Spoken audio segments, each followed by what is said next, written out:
Hello, once again. Greetings to you all. Today's lecture is going to be on feasibility analysis. And by the end of this lecture, it is expected that students should be able to understand or appreciate what feasibility analysis is in general and why it is even important for entrepreneurs to embark on feasibility analysis.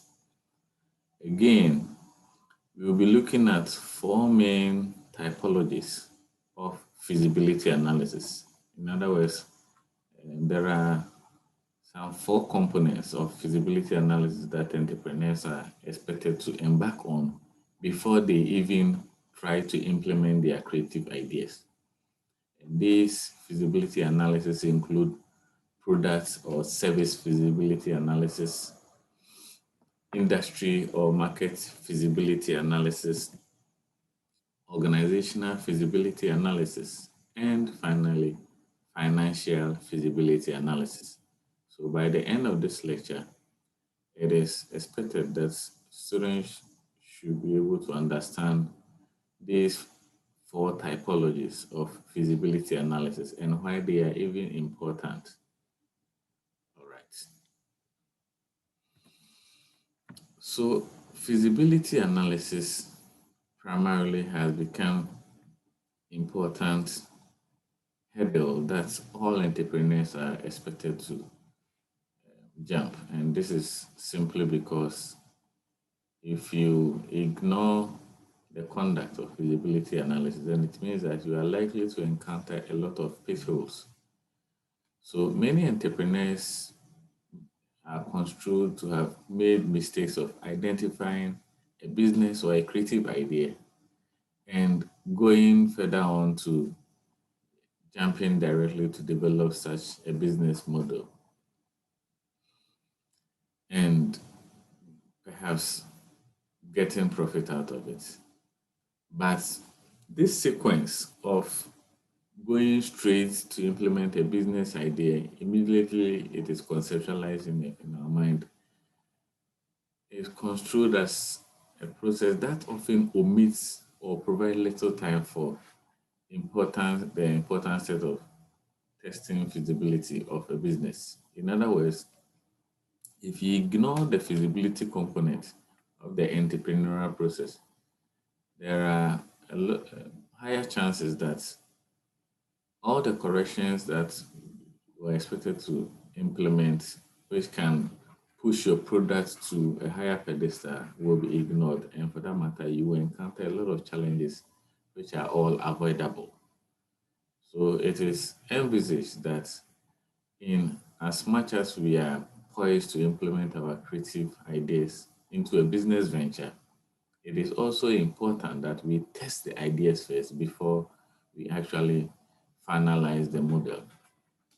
So definitionally, feasibility analysis can be defined as the process of determining whether a business idea you are conceptualizing is even viable in the first place. So when we say an entrepreneur is conducting a feasibility analysis, it's more or less like saying a feasibility study in project work. And the essence of conducting any feasibility study is to test whether the ideas you are having about your project, and in this case, about your business venture, is something which is sustainable, which can yield favorable results. Now, it can also be defined as the preliminary evaluation of a business idea conducted for the purpose of determining whether the idea is worth pursuing. We don't want to find ourselves in a situation where we'll be spending all our energy, time, and sweat, money, and other resources on a business idea which is not worth pursuing in the first place. In other words, if the business idea is going to be a loss or a drain in your pocket, a waste of your time and energy, then it would have been better using that particular time and resources that you have to pursue your pleasures. And so the basic tenets of any feasibility studies is to give you a preliminary feedback whether the idea is even worth embarking on in the first place. Now, feasibility analysis has been identified to be very much investigative in nature, in the sense that it is designed to provide constructive criticism to your proposed business venture. In other words, it gives you an opportunity to consider whether the idea, your creative propositions are even realistic in the first place. And if it is realistic, is it likely to fetch you some income? Is it something that is sustainable? How best can you put in measures in place to make sure that it actually yields favorable results? So the investigative component is geared towards providing you with a feedback or a critique on its merits and demerits, so that with this feedback in mind, you will be able to put in place a good model. And the outcome of this investigative analysis is to assist you in making a decision to either go on with the decision to implement the idea or to abandon it totally. And in worst case scenario, you have to abandon it, especially if the returns and its viability is a non-starter. But in situations where you get constructive criticisms from the market, prospective customers, or would-be users of the product, you will have room to make some adjustments in order to make it more appealing to your target market. Okay. Now, so when is it actually ripe to conduct a feasibility study? Research indicates that when it comes to the timing of feasibility analysis, the proper time to conduct it is at the earlier stage. And when we say at the earlier stage, we are referring to the time where you are getting the creative ideas. So at the time that you are thinking through the prospects of your business, that is the time that you have to test it. Now, the thought is expected to screen the ideas before a lot of resources are spent on them. In other words, the object of conducting a feasibility analysis, that is when you start having the ideas, is to actually test its viability, to see the possible challenges you are likely to face. Beside the challenges, the potential benefits that it intends to provide to the target market and target audience, and the potential profits or loss you are likely to encounter. So with this feedback or information, you will now be able to make an informed decision whether you have to spend all your financial and non-financial resources to implement the idea.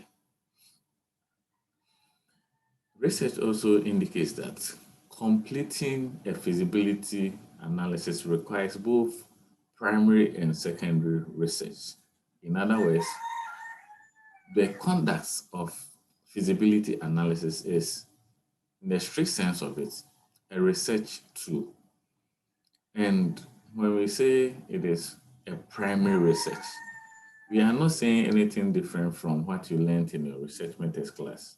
What we are saying is that a primary research is any type of research in which data is collected by the researcher, usually the person or the persons that are conducting the research. So in this case, the entrepreneur conducting or completing the analysis. So primary data is actually collected over here, where you have to interact and intercommunicate with potential customers, industry experts. You might also have to put together some of these experts to form what we call focus groups and interview all of them simultaneously.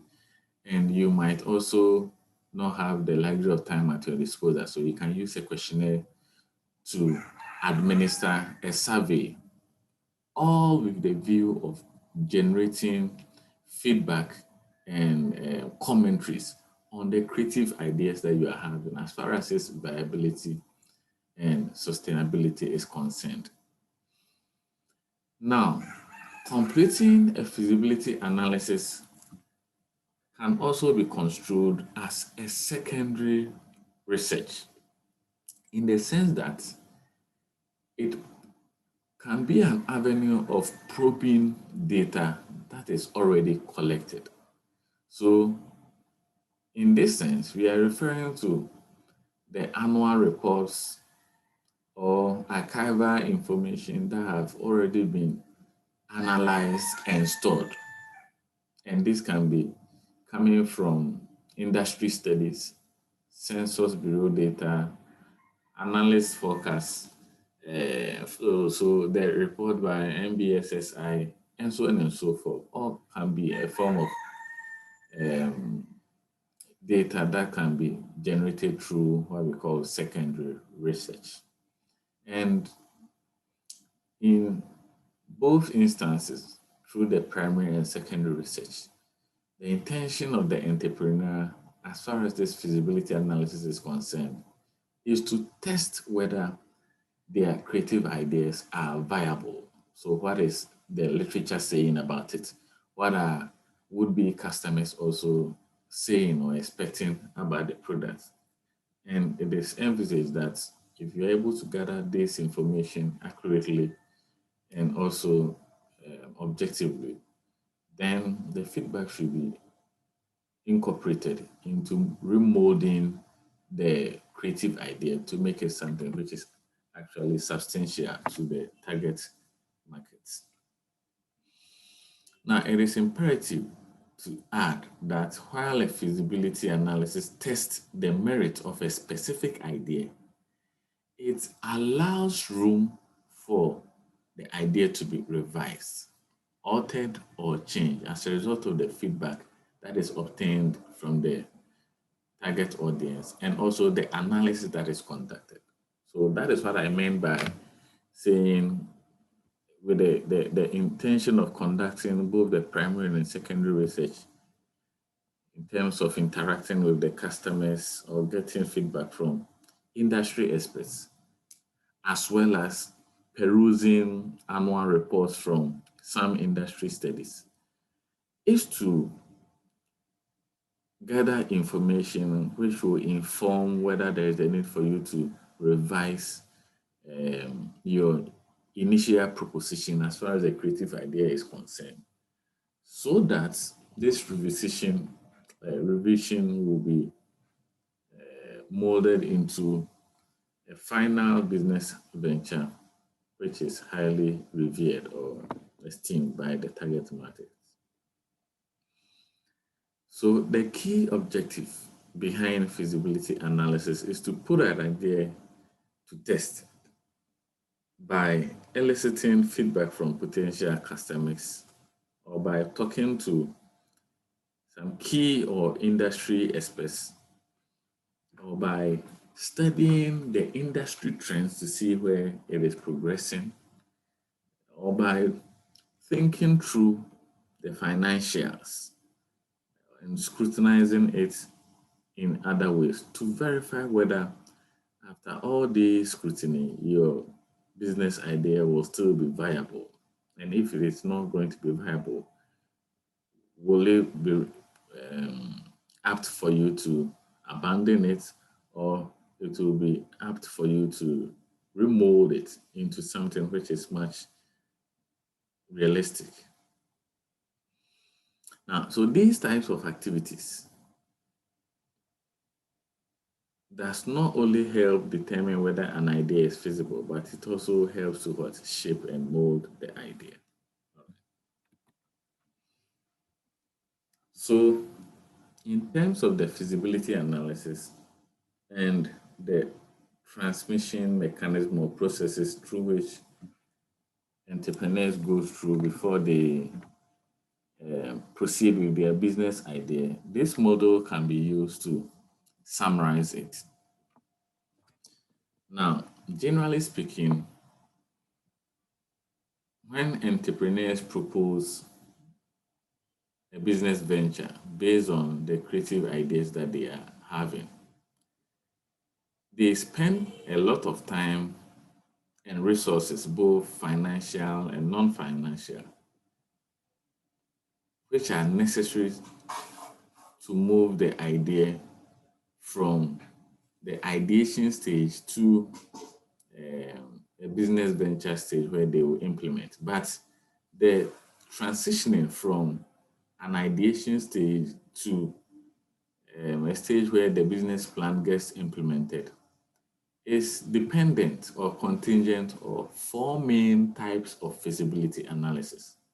So if you are doing it proper, we are saying that immediately after conceptualizing the idea and identifying some potential resources that you can use to implement it, it will be reasonable and logical for you to conduct four main types of feasibility analysis. And it is the outcome of these four typologies of feasibility analysis that you have to know whether you can go ahead with it or you should abandon it or you should even modify it. Now, the first feasibility analysis, which we'll be looking at shortly, is product or service feasibility analysis. Then you are also expected to conduct industry or target market feasibility analysis. So here we are referring to the um, particular industry or niche in the industry where you intend to sell, implement your idea. You also have to analyze the organizational feasibility, whether you have the right managerial competencies and human resources to assist you achieve the aims of your business plan. Then financial feasibility, whether the uh, the business plan that you intend to implement is something that will is sustainable financially, something that will be generating a lot of income for you and so on and so forth. Now, if the outcomes of these four feasibility analysis are favorable, then you can confidently go ahead to implement your business plan. So when you answer yes or favorable to all these feasibility analysis, then you can proceed with the business plan. However, if an answer to any of these feasibility analysis is no, so if you answer no to one or more of them, then there is the need for you to rethink through why the no answer cropped up in the first place. And by resolving the challenges with that particular analysis and converting the answer to yes, then you can proceed. So when it is no, it doesn't mean you have to drop it outright, even though dropping it is one of the options of the feasibility analysis.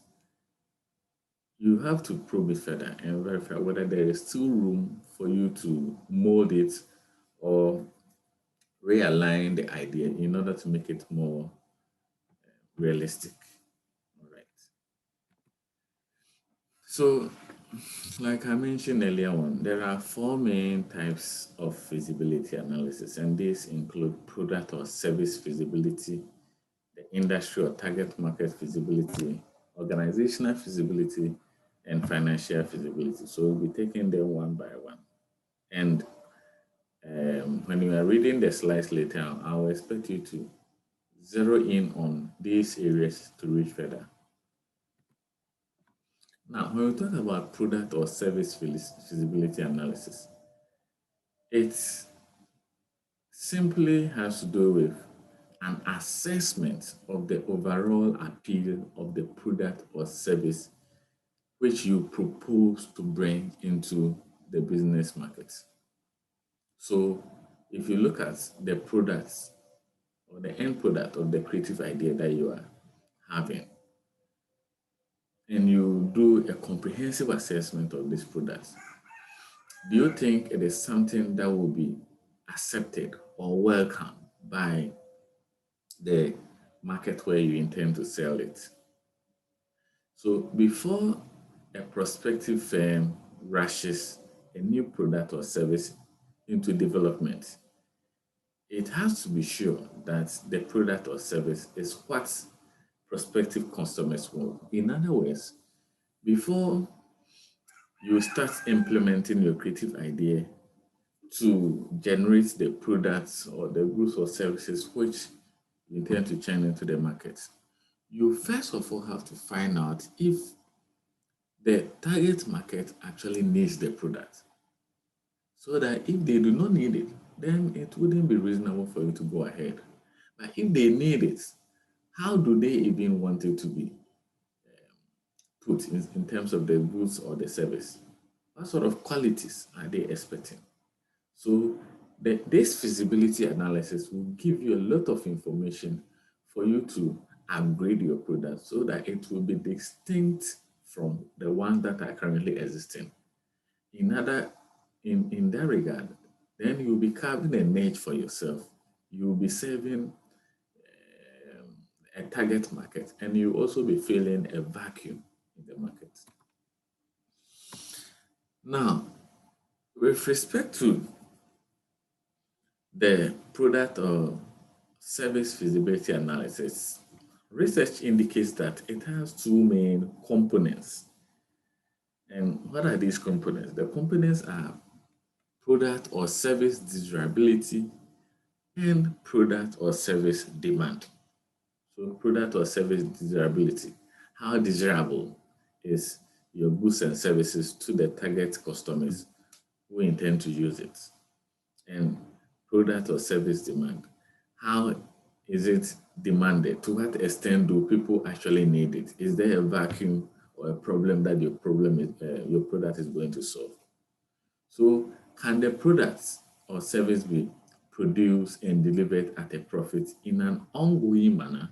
These are some of the questions that you should be asking yourself when you are doing the product or service desirability. And is there sufficient customer demand for the product or service?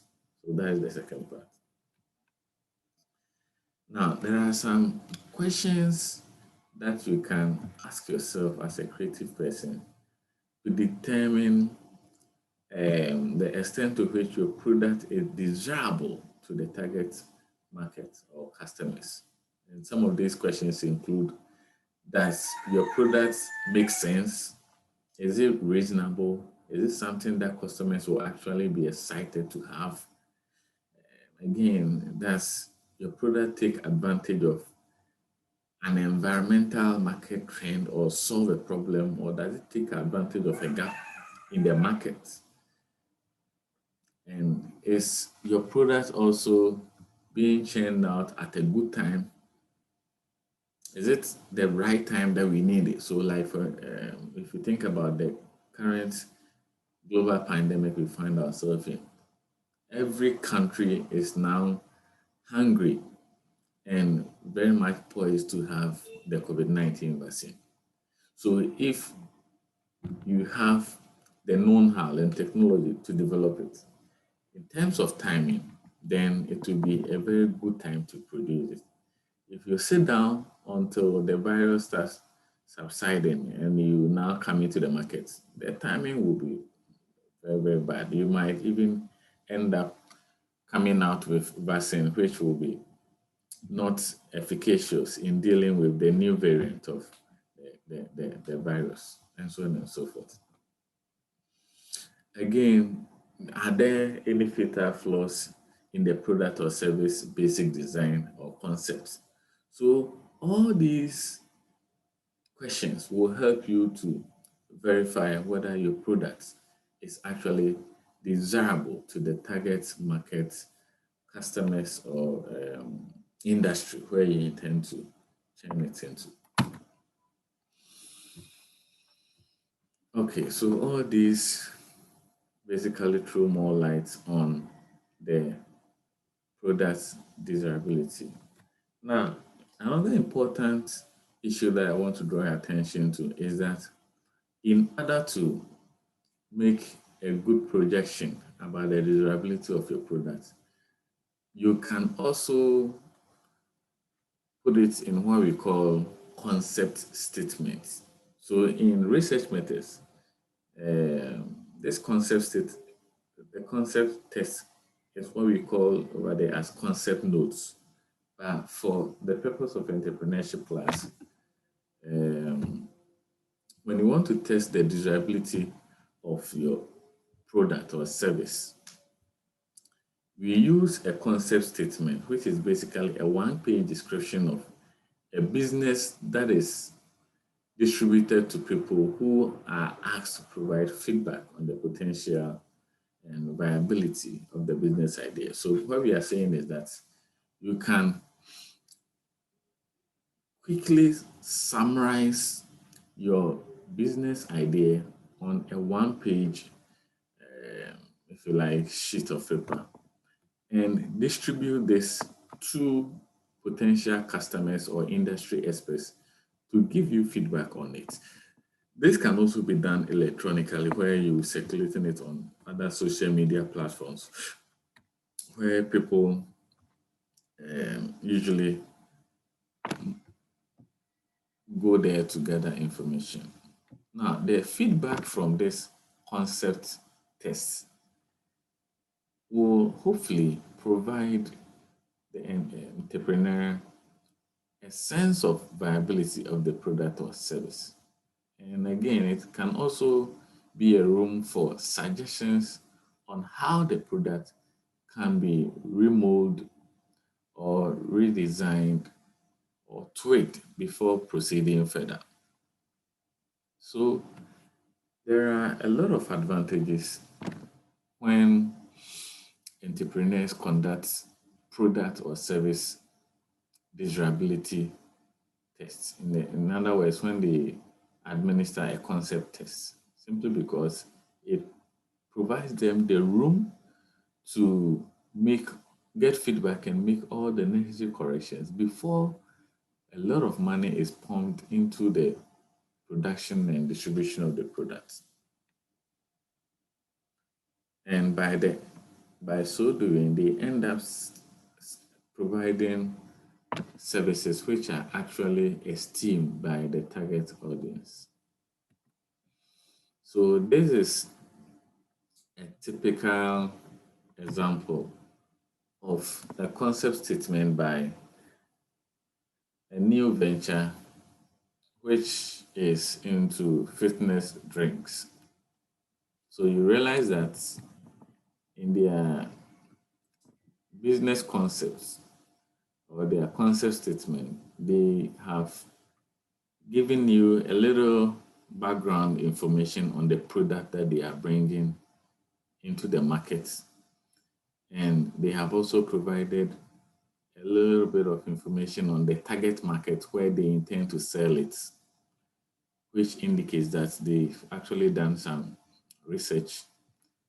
And they've also provided some justification on why the new venture fitness, why they are actually providing this service, which is the new venture fitness drinks. Then they have also tried to um, differentiate their product from existing ones by indicating its special features. So they are saying that no other restaurant does this. And they have also provided some management team information, which indicates the organizational feasibility of their products. So by doing this, you stand at a higher chance of getting constructive feedback from the customers or industry experts or any target audience who, first of all, see or get access to this concept statement and provide you candid feedback on how best it is feasible or it should be tweaked for favorable results. Okay, so another feasibility analysis, in addition to the product or service delivery desirability, is what we call product or service demand. So, to what extent is your product or service in, in product or service highly demanded by the target industry or market? There are two main steps that one can go through in order to ascertain the demand for their product and service. And the first step is by talking face to face with potential customers to get feedback over there.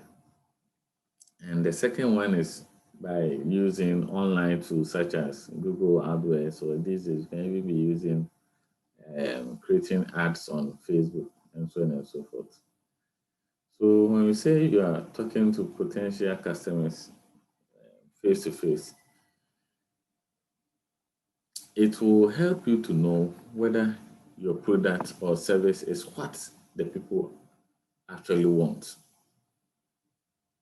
So if you want to verify whether the product or service that you intend to bring to the market is in high demand by your customers, then there is a need for you to speak with them.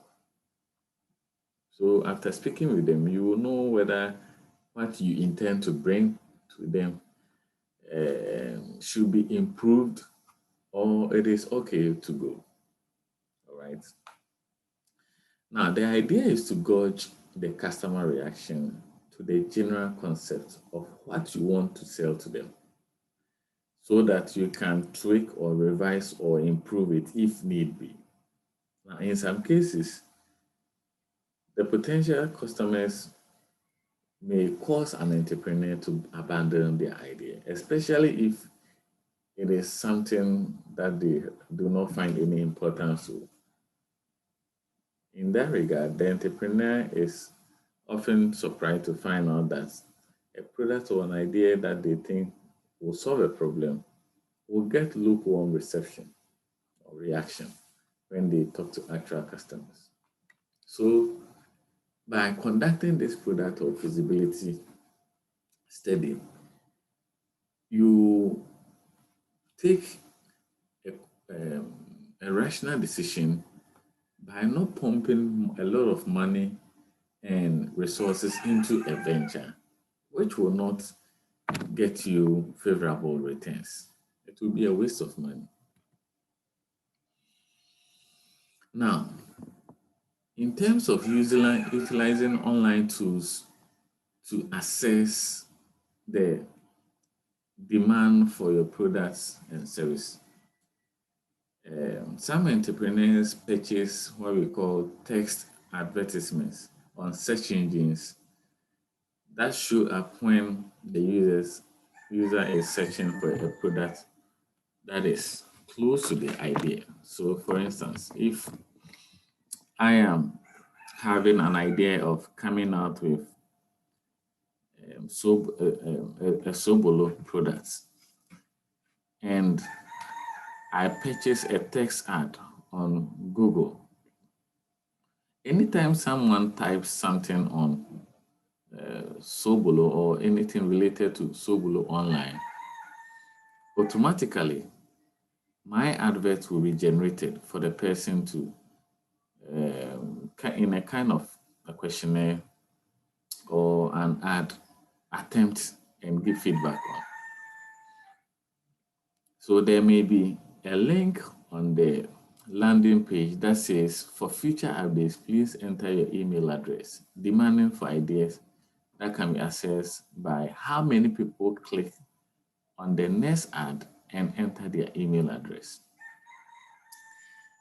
In that regard, a variety of additional online tools are available to help assess the demand for new products. And typical examples include what we call the Survey Monkey, Google Customer Service, and these you can even use Google Forms to do it. All right. Now, so the second type of feasibility analysis is what we call the industry or target market feasibility analysis. And when we talk about industry or target market feasibility analysis, it is basically an evaluation or assessment of the overall appeal of the industry and the target market for the proposed business. So now you have to think about which industry you have in mind to sell your goods and services there. And within the industry, which market do you find more prudent or viable? Which market do you think you can carve a niche for yourself? So an industry is basically a group of firms producing similar products or services. Okay. Now, within this industry is a firm's target market, which is the limited proportion of the industry it plans to go after. So you can have maybe the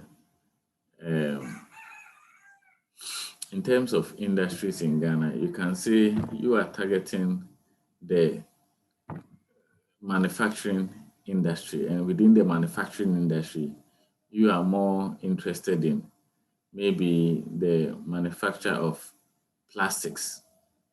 So when we say you are doing industry or target market analysis, you are first of all thinking about the larger picture in terms of the industry that you want to enter into, and within that industry, which aspect of it that you think you have a lot of strengths to survive and make substantial returns within a short period of time. Now, still on the industry or target markets feasibility analysis, we are now going to look at its main components. There are two main components of industry or target market analysis, and these are industry attractiveness and target market attractiveness. So industry attractiveness is at the broader level, and target market attractiveness is the smaller or local level where you intend to carve a niche for yourself. So some of the questions you can pose as far as these two components are concerned is how attractive or to what extent is how attractive is the opportunity in the proposed industry? Again, do strategies, defensible niches exist in the proposed market? So the first question goes for the industry attractiveness, and the second question goes for the target market attractiveness. Now, in terms of industry attractiveness, we all know that industries vary in terms of their overall attractiveness. So whereas the service industry might be ranked as highly attractive, the manufacturing industry might be ranked as less attractive because of the tedious nature and the rigorousness of the task that is performed over there. Now, even within the service industry, those in the hospitality and hospitality and tourism industry might currently be experiencing a lot of challenges because of COVID-19, and so it might not be construed as very much attractive as we speak now. So it's vary in terms of their overall attractiveness. In general, the most attractive industries have the characteristics which we'll be looking at slightly soon. So much importance as far as industry attractiveness is concerned is the degree to which the environmental and business trends are moving in favor rather than against the industry. As we speak now, a lot of establishments in the hospitality and tourism industry are suffering simply because COVID-19 is making it very difficult for them to even break even. So their level of attractiveness will be very, very low. And we can say that the trend is not moving in favor of the tourism and hospitality industry as we speak now. Now, the target market industry is like another derivative or another nuance of the industry, of the target industry. The challenge in identifying an attractive target market is to find a market that is large enough for the proposed business, but yet small enough to avoid attracting large competitors. Don't forget, as an entrepreneur who has a creative idea with the intention of implementing, you are a starter. You might have a lot or a wealth of information, but don't forget that people are already in the game and they wouldn't be happy that you are now coming to cut a portion of their profit pie. So you must always try to carve a niche for yourself so that you avoid unnecessary attraction from these large competitors. Otherwise, they are going to face you with cutting throat competition and you might not survive as a new firm. Now, assessing the attractiveness of a target market is tougher than assessing the attractiveness of an entire industry. And this is because you are now zooming in to the nuances of the larger industry. So a lot of effort and precision is required over here. Oftentimes, considerable ingenuity must be employed to find information to assess attractiveness of a target market. So like I said earlier on, if you are looking at the larger industry, that one you can look at it sophistry, pick bits and pieces of information and see how the market trend is going.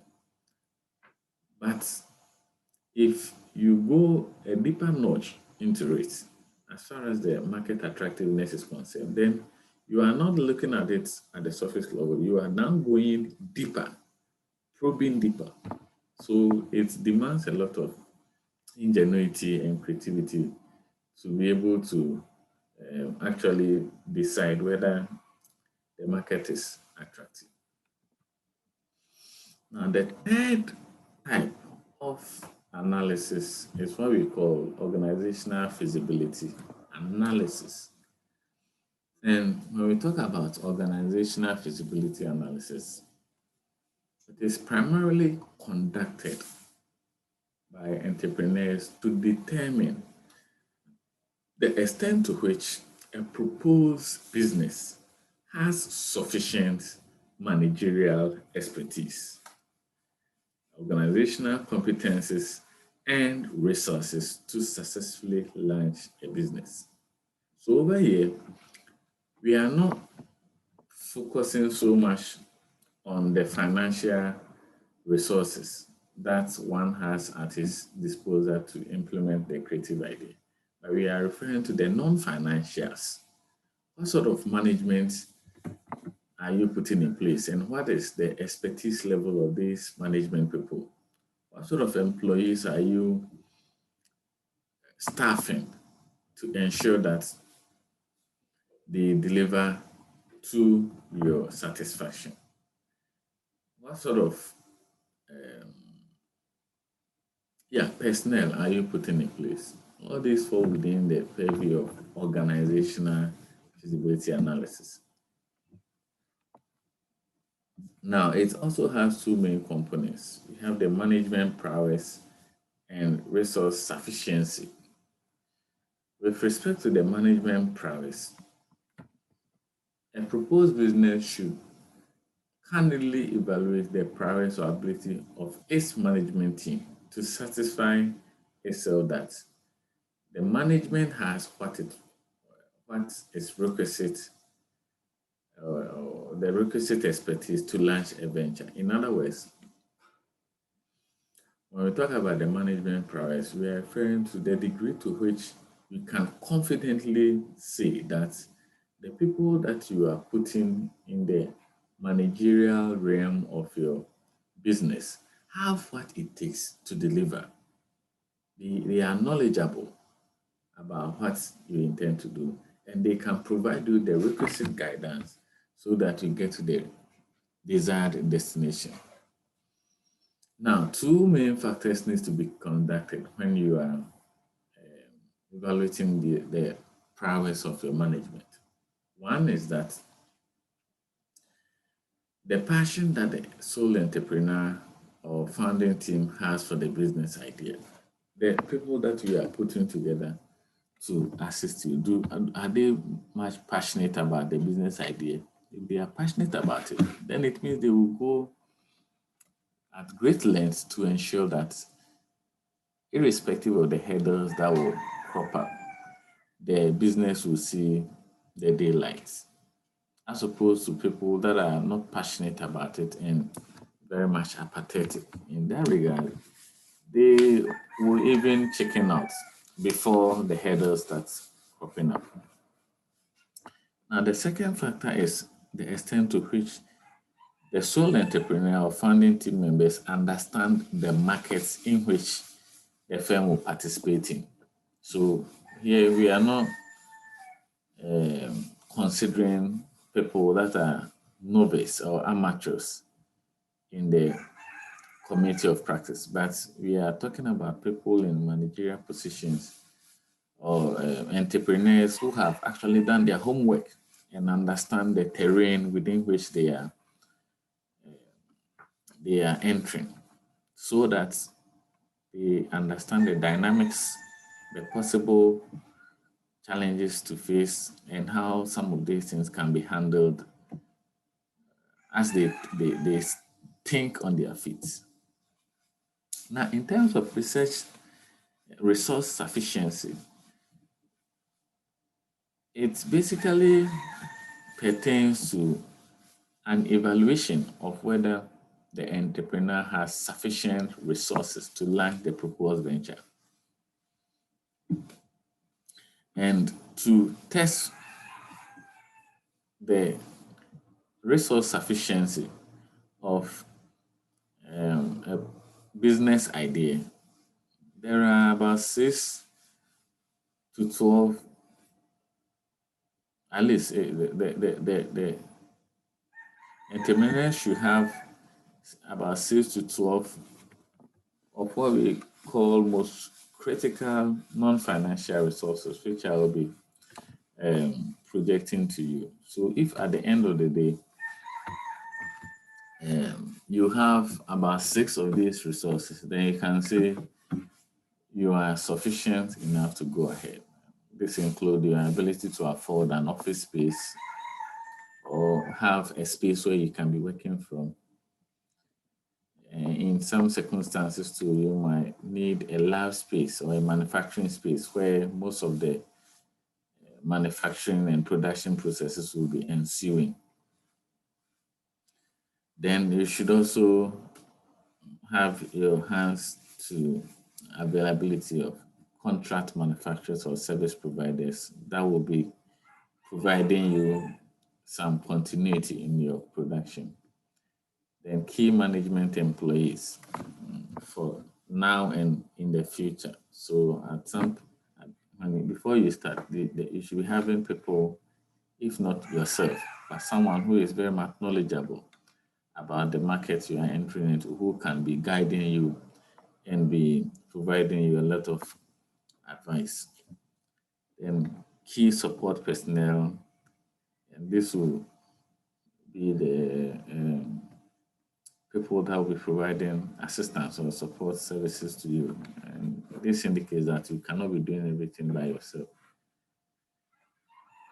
The ability to obtain intellectual property protection, which is very, very important, because if you do not seek for patent for your creative idea, someone will steal it before it even sees the daylight.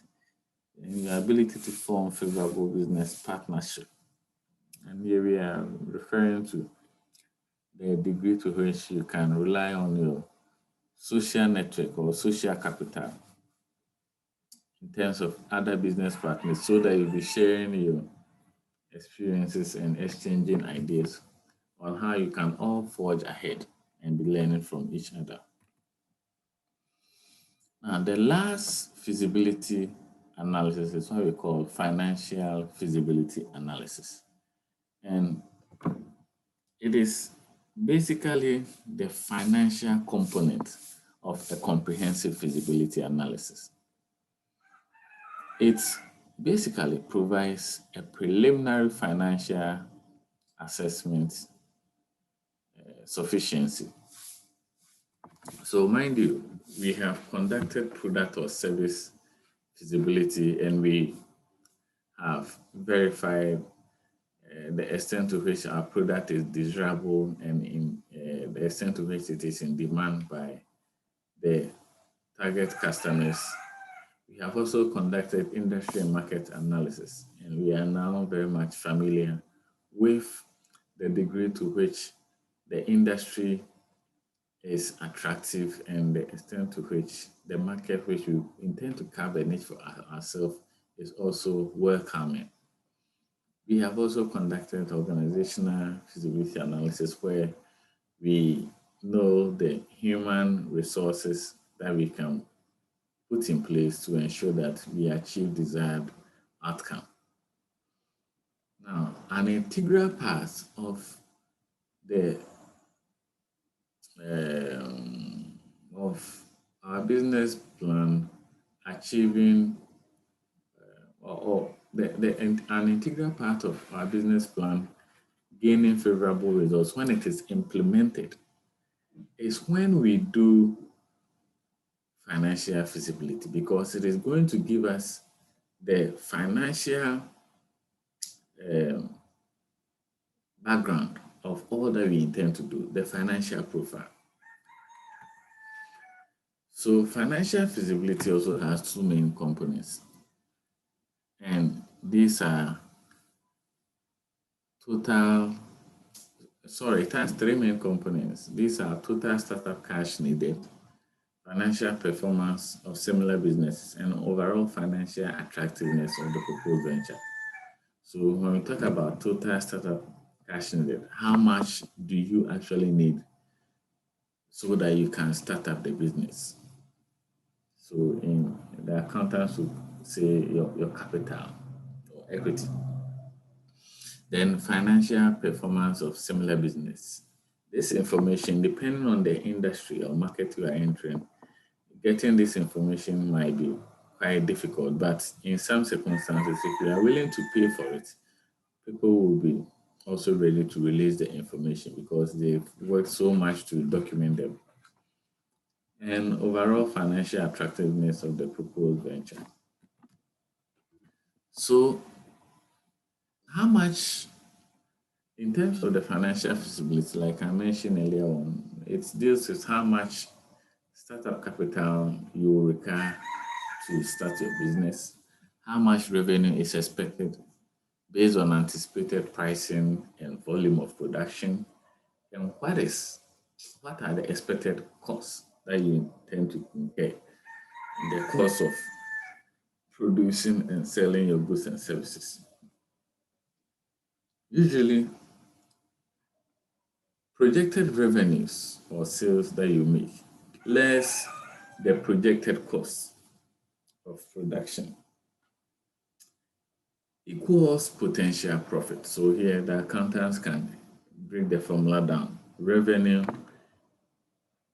minus cost is equal to profit. In other words, profit is equal to revenue minus costs.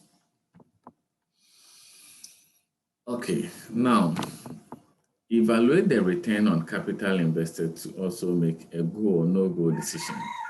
At the end of the day, how much are you getting for investing or injecting capital into the business should be the basis for you to say whether this business is financially viable or not.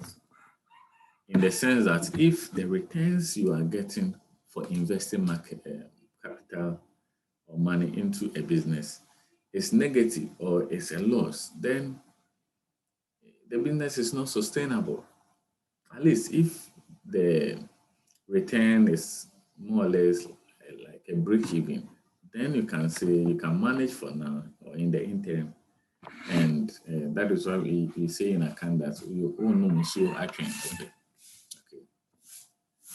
So total startup cash needed is basically the first issue that you need to address, and it refers to the total cash needed to prepare the business to make its first sale.